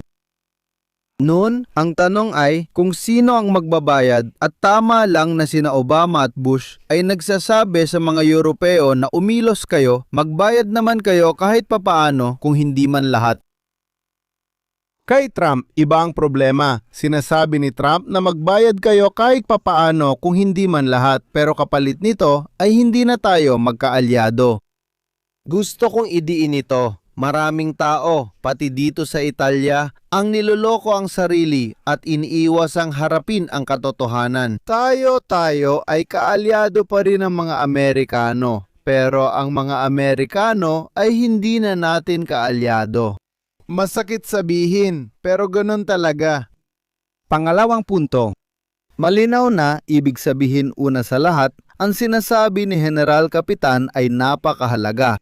Ang problema ay hindi ang palitan ang 50 F-16 na Amerikano ng 50 F-16 na Olandes. Kanina ng umaga, parang may debat talaga sa Chatham House. Mirko, na lagi mong sinusubaybayan na may isang opisyal yata, parang Suweko, na nagsabi, mag-ingat tayo. Hindi naman na maglalagay ako kapalit ng 50 eroplano ng isa pang 50 kaparehong eroplano, parang walang nangyaring kahit ano. Hindi, kasi gaya ng sabi ni Capitini, sa likod nito ay may estruktura na hindi talaga mapapalitan, malamang kahit sa susunod na 5 taon. Ito ang punto na nagbabalik sa atin sa 80 taon ng proteksyon mula sa Imperyo ng Amerika pati na rin sa Italia.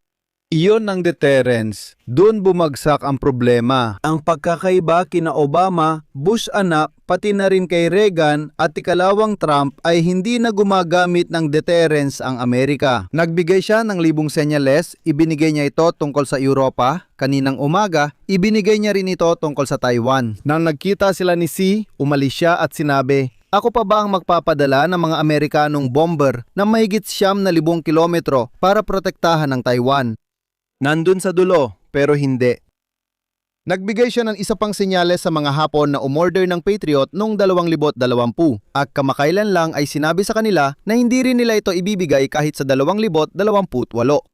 Ibig sabihin, hindi lang namin kayo poprotektahan pero hindi rin namin ibebenta sa inyo ang mga armas na kami mismo ang nagsabing sa amin ninyo bilhin para maprotektahan ninyo ang sarili ninyo. Hindi natin dapat kalimutan na ang Alemanya at Hapon sa loob ng 80 taon ay halos walang armas dahil napakakumbinsyente nito para sa mga Amerikano na ganito ang sitwasyon. Noong dekada 60 sa panahon ni De Gaulle, ang mga Pranses lang ang nag-armas.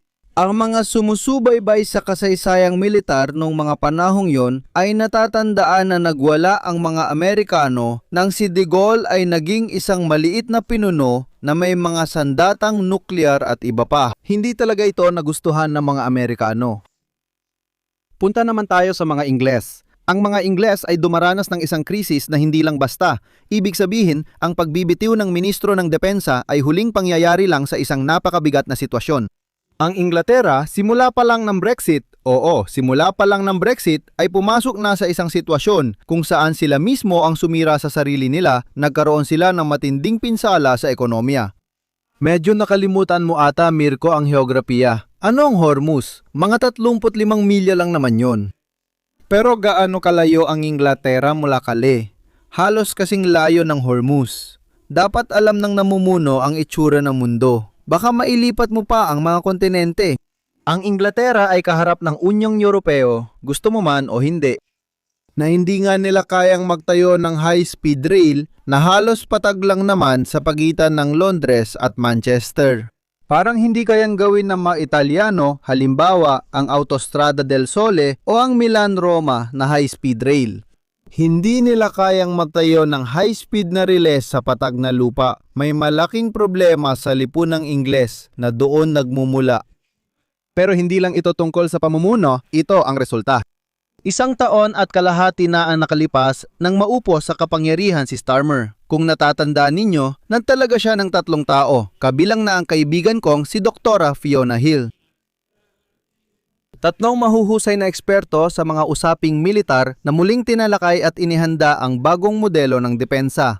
Ang problema ay iba. Ang bansa ay na-deindustrialize, naghihirap at sa pag-iisip ay walang malinaw na mga ideya na may mataas na tingin sa sarili. At pagkatapos, nang maalala ni Mirko ang tungkol sa Navy, parang 3 buwan lang ang nakalipas, may lumabas na isang ulat sa isang pahayagang British na ikinumpara ang Navy ng Ingles sa Navy ng Italya. Kilala ang mga Ingles, naniniwala ako mas pipiliin pa nilang tanggalin lahat ng kanilang kuko. At napilitan silang aminin, ang Navy ng Italya, maliit man o katamtaman, kahit anong tingin mo, saludo sa kanila kaysa sa atin. Nakikita nyo, ang pagbibitiw na ito ay resulta lang ng isang bansa na nawala ng estratehiya. Kapag nagsalita si General Capetini tungkol sa bawas, sabihin ang totoo. Hanggang sa nandun pa ang pader ng Berlin. Nagkaroon din ako ng pagkakataon na makilala ang ilan sa mga pinakadakilang politiko, leader, presidente at punong ministro sa mundo. Mayroon silang antas ng kahandaan pero pati na rin ng motibasyon. Tinutukoy ko sina Mitterrand, Brandt, Mario Suarez, pati na rin ang administrasyong Reagan. Isang napakataas na antas iyon. Nang bumagsak ang pader ng Berlin, humina ang antas ng uring pampulitika, pati na rin dito sa Italia, maging tapat tayo. Dahil naging simple na lang ang politika. At pati sa kompetisyon, kapag sobrang higpit na, matatapos na sana ang mga exit para gawin ng mga, sige, Tingnan mo. Taos puso kitang binabate. Sa mga nanonood, gusto kong malaman ninyo na hindi namin ito napag-usapan o naplano. Mamuno nung mga taon ng Cold War, yung mga napunta sa Berlin nung mga panahong yon, yung mga napunta sa Praga, alam nila na talagang magulo noon. Talagang komplikado noon. Kailangan mong suportahan sa Italia ang 1/4 ng populasyon. Ang bumuboto sa komunista, sa totoo lang, ay bumuboto para sa isang partidong sa isang paraan ay kaalyado ng isang kapangyarihan na nasa kabila ng Iron Curtain. Ibig sabihin, dapat buuin ang welfare state para masuportahan tayong lahat. Naalala ni Capetini yon noong nagsimula na silang magbawas sa mga serbisyong panlipunan pagkatapos bumagsak ang Berlin Wall. Kasi parang tinamaan kami ni Mirko na parang palaso sa no. Sa oras na wala ka ng kalaban, hindi mo na rin kailangang panatiling kontento ang botante mo. Sa oras na nagbawas ka na matapos kang magkaroon ng napakalaking utang. Dahil huwag nating kalimutan na ang utang na inabot ng henerasyon mo, Mirko, ay ginawa ng henerasyon ko at ng henerasyon ng mga magulang ko. Namuhay kami gamit ang mga baby pension, pekang benepisyo ng pagka-invalid, maagang pagre-retiro, mga general na mas marami pa kaysa sundalo, lahat masaya. Ang mahalaga ay masaya ang lahat. Doon nagsimula ang utang. Ngayon, wala nang ibang utang kundi yung naipon ng henerasyon ko. Pamamahala ng mga bansa na ngayon, gamit ang mga ganitong namumunong grupo. Nakikita nyo ang sitwasyon sa Pransya, nakakakilabot. Sa Espanya, ganoon din. Sa Alemanya, mas malala pa kaysa dati. Magulo kasi ang mga namumunong grupo na ito ay hindi kayang pamahalaan sa pambansang antas ang ganitong sitwasyon ng krisis. Itong krisis na ito, Mirko, sa tingin ko ay talagang makasaysayan. Mula noong 45 pataas, ito ang krisis na mas malala pa kaysa sa krisis sa Cuba, mas malala pa kaysa sa pagbagsak ng pader ng Berlin. Dahil ito ang krisis ng isang pandaigdigang sistema. Sa sandaling mawala ang imperyo ng Amerika, gaya ng pinag-uusapan natin ngayong gabi, kanya-kanya na talaga. May isa pang bagay na dapat sabihin, ito ay ipinanganak na may layunin. Nabuo ito para sa layunin yon. Halos nakikita nito ang sarili nito na parang nakatingin sa salamin sa kalaban. Kapag nawala ang kalaban, hindi maiwasan na lahat ay magtatapyas sa lahat ng bagay na ang namumunong klase ay mas mababa. Kahit sa digmaan, kadalasan sa huli lumalabas ang pinakamagagaling na general. Kung titignan mo ang mga general na nagsimula sa pulang hukbo tulad nina Budieni at Tulbuchi, nawala sila. Nakakabuo ito ng karakter. Ang kompetisyon ay nakakabuo ng karakter. Bago tayo magtapos, narito ang kwento ng revolusyon ng mga Flamingo laban sa mga resort ni Kushner sa Albania. May nagsabi, hindi mga Makarusya ang gumagawa ng ataking ito. Depende rin kung gaano karami ang sumasali sa ganitong protesta dito. Parang napakarami yata ng mga tao tungkol sa isyung ito ng resort na gusto niyang bilhin.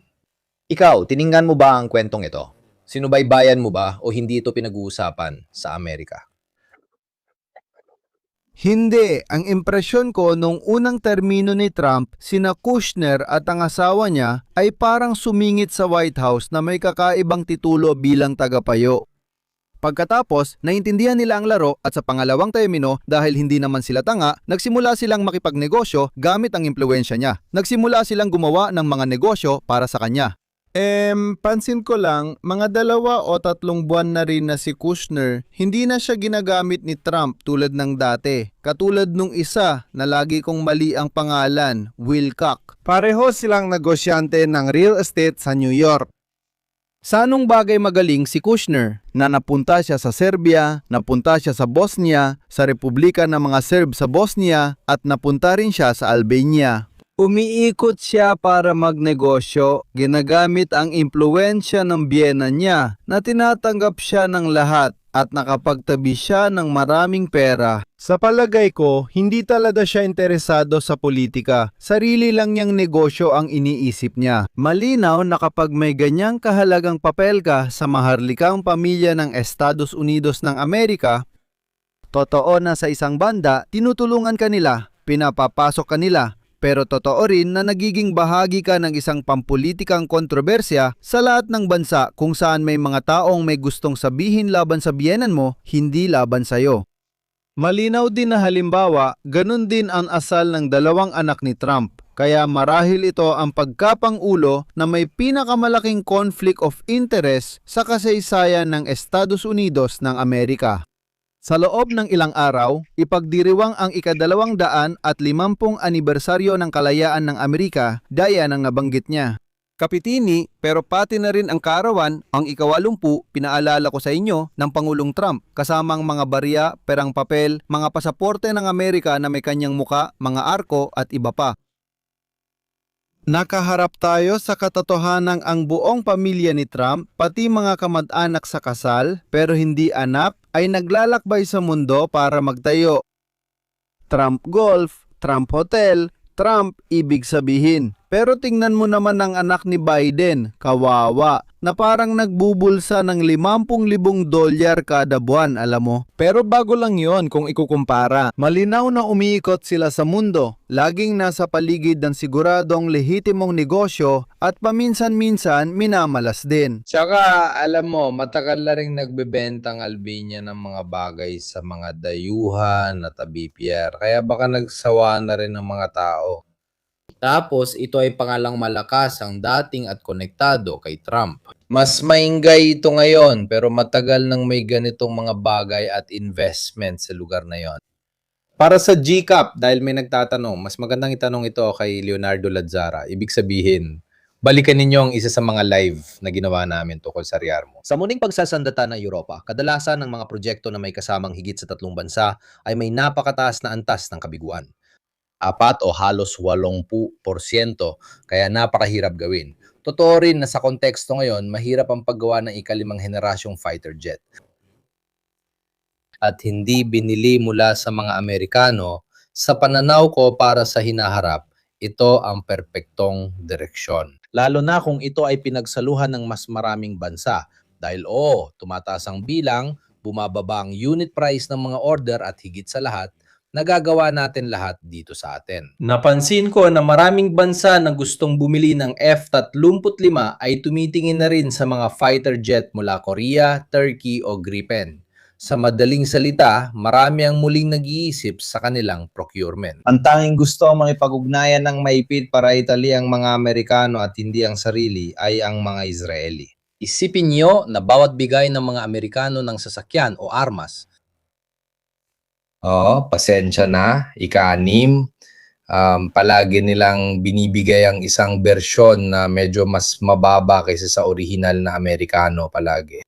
sa tingin ko gusto rin ng mga Israeli na iwasan yon.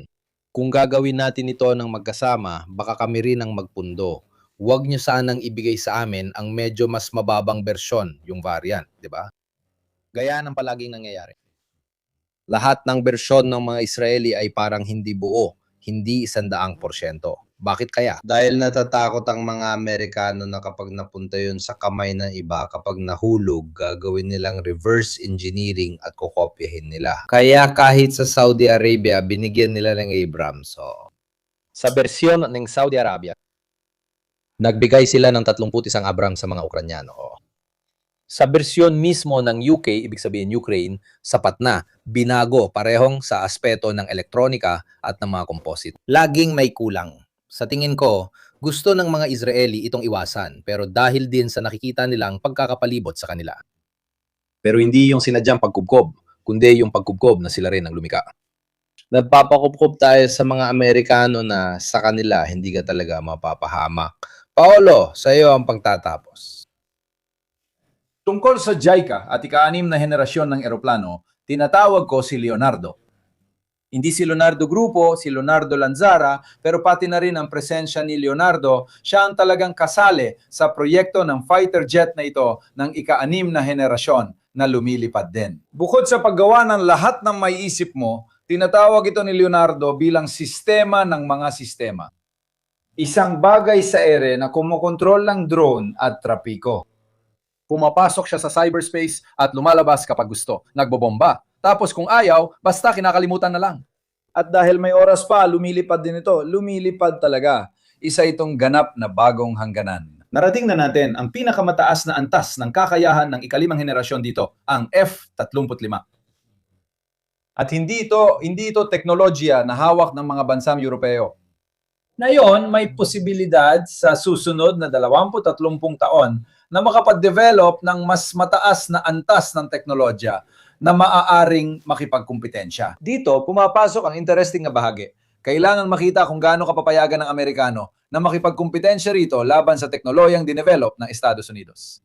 Tama ang sinabi niya, naalala ko si Mirko, ang mga programang lampas 2 tao ay madalas na uwi sa masama dito sa Europa. Pero totoo rin na ang mga programang ito ay nakalaan para sa mga sistema ng armas na sa totoo lang ay pwedeng kopyahin ng ibang grupo o pares.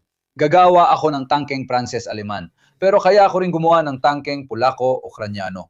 Gagawa ako ng truck na Espanyol-Portuguese, pero kaya ako rin gumawa ng isa pang truck na Ungaro-Escocese. Hindi lang ito para sa eroplano. Kasama sa mga proyekto ang Tornado at posibleng Eurofighter. Magaling, pero ang mga eroplano na yan ay kaya namang tapatan ng iba pang mga produktong Europeo. Halos magkakapantay, halos. Pero itong eroplano na ito, hindi mo kaya. Kahit magsama-sama pa kayo, 2 o 3 man, nakakuha tayo ng mga tao sa Japan at halos buong Europa, kailangan talaga ng malaking pera. Kung magawa mo itong buuin, meron kang isang bagay na talagang may estratehikong opsyon, magbibigay sa iyo ng napakalaking estratehikong pag-angat. Sa puntong ito, kapag may naglabas ng mga numero at gastos ng programang ito, magkakaroon ng unang chorus. Para saan pa ang eroplano na kayang gumawa ng kape, fettuccine, at kayang magpaputok ng missile sa mga naglalagay ng parmesan, sa spaghetti alle vongole, kung ngayon ay kontrolado na ng mga drone ang lahat? Mali. Ang mga drone ay pansamantalang exception lang na isasama rin sa iba't ibang sistema ng armas pero hindi nito mapapalitan ang mga iyon. Magkakaroon ng drone, artillerya, attack helicopter.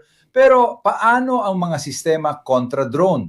Hindi rin nagbago ang digmaan. May dumating na isang bagay na hindi naagapan o nabigyan ng sapat na pagsusuri sa tamang oras. May magsasabi rin, anong silbi ng eroplanong ito kung wala tayong satellite intelligence network para magamit ito ng husto? Para sa mga nag-iisip ng ganito, pinaalala ko kung anong mapapala natin na dahil kailangan natin bumili ng isang bagay, ng isang eroplanong ipipilit sa ating bilhin, gawa ng iba gamit ang mas mababang teknolohiya na aabutin din ng halos kaparerong halaga gaya nito.